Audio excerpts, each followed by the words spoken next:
Manifestation anti-Poutine en Russie, Alexeï Navalny et des dizaines d'opposants arrêtés.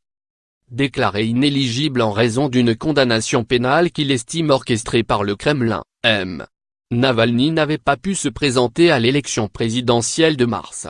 Il a appelé à une journée de contestation à travers le pays samedi. Le vieillard pro-Poutine pense qu'il est un tsar. Il n'est pas un tsar et c'est pour cela qu'il faut sortir dans la rue le 5 mai, a écrit le principal opposant russe sur Twitter. Lire aussi.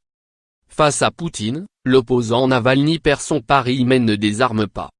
À Moscou et à Saint-Pétersbourg, les autorités n'ont pas autorisé les manifestations qui sont prévues à partir de 8 h, heure de Moscou. Avant la manifestation moscovite, plusieurs dizaines de militants pro-Poutine et des Cosaques se sont rassemblés place Pouchkine, en plein centre de la capitale, où affluaient également des partisans de Navalny, comme le montre ce tweet de notre correspondante à Moscou.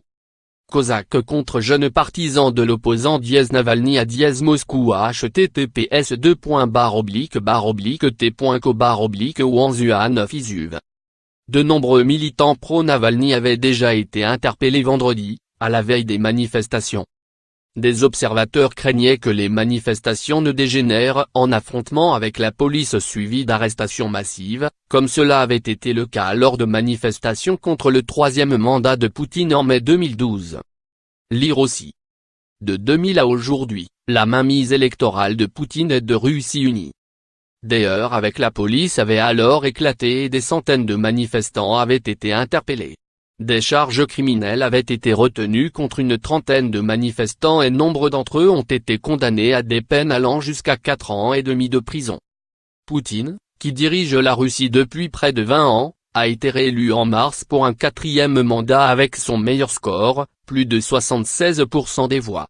L'opposition et des observateurs indépendants ont dénoncé le bourrage d'urnes et d'autres fraudes électorales.